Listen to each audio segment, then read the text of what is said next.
Estudo Bíblico Isaías 33. Castigo aos traidores e triunfo de Cristo.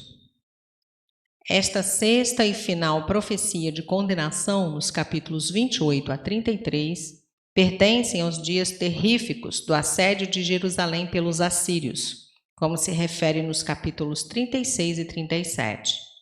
O exército de Senaqueribe estava pilhando cidades e devastando campos, versos 8 e 9. As negociações haviam fracassado, verso 7.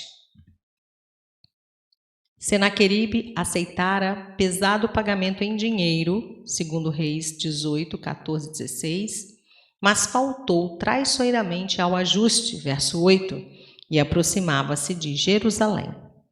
O povo foi tomado de pânico, versos 13 e 14, salvo os que confiavam em Deus, verso 2 e 15 e 16.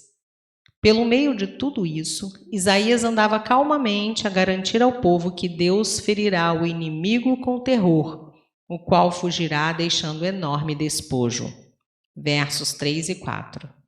Deus mesmo protegerá Jerusalém, cercando-a como corrente d'água, em que naufragarão as naus desmanteladas do inimigo.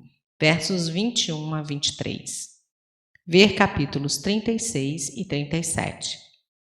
Ao enfocar a derrota da Assíria e a exaltação de Judá, o Senhor, o rei de Judá, é exaltado. Verso 1, destruidor. Senaqueribe, rei da Assíria, assolador das nações vizinhas, foi traiçoeiramente assassinado pelos seus próprios filhos, que desejavam usurpar seu trono. Segundo Reis 19, 37. Embora a Assíria seja a referência dentro do contexto histórico, capítulo 10, versos 5, 12, 24, 14, 25, 30, 31, 31, 8, segundo Reis 18, 13 a 16, ela representa qualquer poder que se oponha a Deus. Verso 2. Este capítulo dá início a uma oração pedindo misericórdia durante a hora do julgamento. Israel recusou-se a fazer isso no passado, capítulo 30, verso 15 e 31, verso 6, mas arrependeu-se. Capítulo 25, verso 9, 26, 8 e 33, verso 2. Verso 3. Do mesmo modo como Senaqueribe teve de fugir repentinamente, capítulo 37, verso 37, segundo Crônicas 32, 21, Deus dispersa todos os inimigos, Números 10, verso 35, daqueles que o temem. Verso 4, vosso despojo. Os despojos pertencem ao Senhor, vitorioso sobre as nações. Capítulo 23, verso 18. O profeta dirige-se diretamente aos assírios, considerando-os um inimigo derrotado. Verso 5. É uma afirmação da gloriosa soberania de Deus, que seria demonstrada no desastre assírio. Em sua palavra revelada e no seu santo templo, ele encheu Sião de bênçãos de justiça e integridade, manifestando essas qualidades em sua própria e maravilhosa maneira de tratar com Israel. Verso 6. Sião. Aqui há uma visão da Jerusalém celestial e espiritual e a certeza da salvação provida por Deus. Ver nota em capítulo 12, verso 2. O teu tesouro. Provavelmente, o significado seja que o melhor presente que uma pessoa pode receber da parte de Deus é a pura fé que é formada em resposta à revelação da graça de Deus. Salmo 130, verso 4, Provérbios 9, verso 10 e Lucas 5, 10. Versos 7 a 12. Tendo desaparecido todas as falsas esperanças de Judá, versos 7 e 9, o Senhor age para destruir a Assíria. Verso 7. Tanto os homens de guerra quanto os diplomatas falharam na tentativa de impedir a entrada dos invasores. Verso 8. Rompem-se as alianças. Ezequias pagou a Senaqueribe com ouro roubado do templo, para que não invadisse seu território.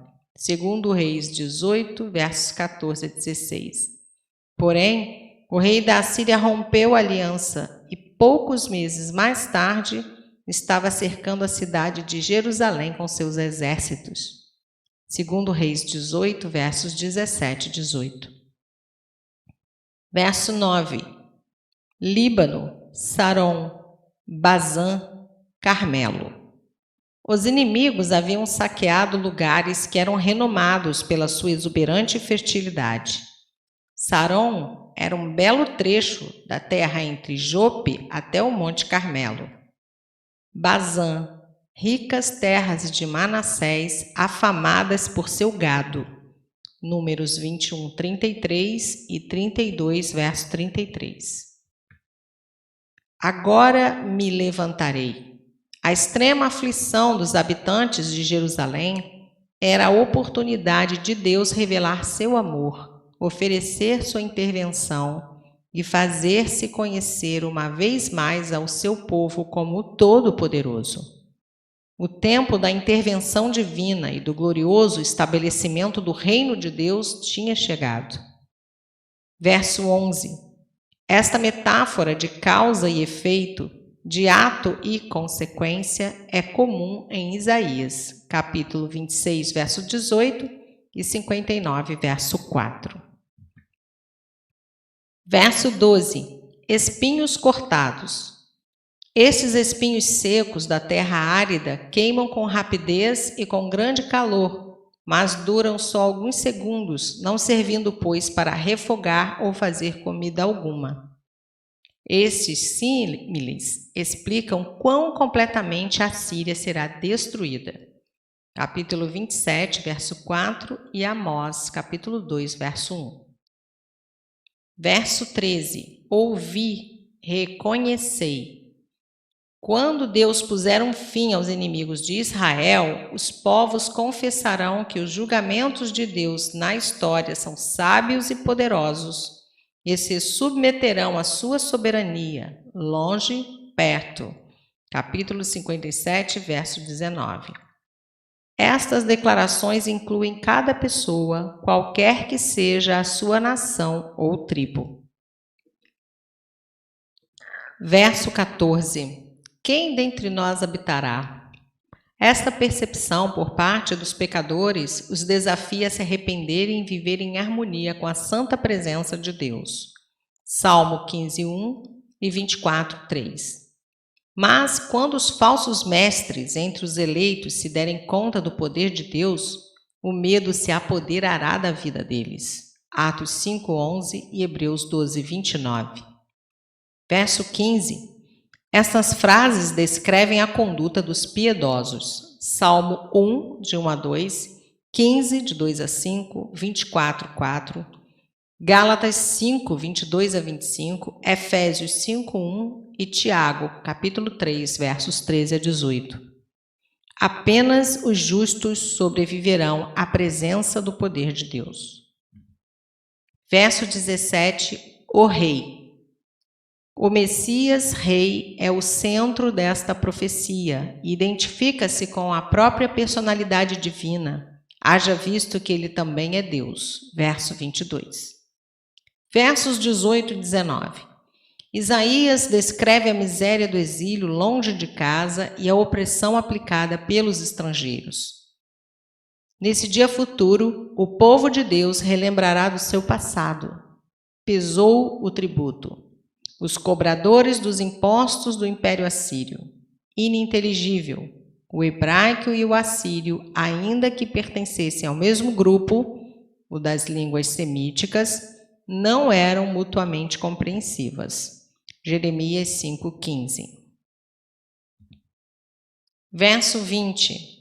Tenda que não será removida. Durante o reinado de 1000 anos, a presença de Deus habitará permanentemente na Jerusalém restaurada. Verso 21. Fará as vezes de rios. A proteção divina valeria mais do que as proteções geográficas que faziam parte de muitas cidades. Verso 23. Mastro, vela.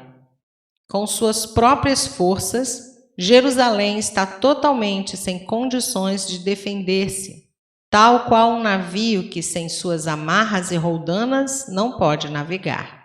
Capítulo 28, verso 20. Os coxos participarão dela. A fraca cidade derrotará os invasores com a capacitação que vem do Senhor. Verso 24. Estou doente. O pecado é a doença espiritual que, se não curada, leva à morte eterna. Além disto, fica sempre de pé a promessa que Deus é médico daqueles que nele confiam. Êxodo 15, 26 e Salmo 103, 3. O povo que habita nela são os fiéis de Sião. Capítulo 33, verso 6.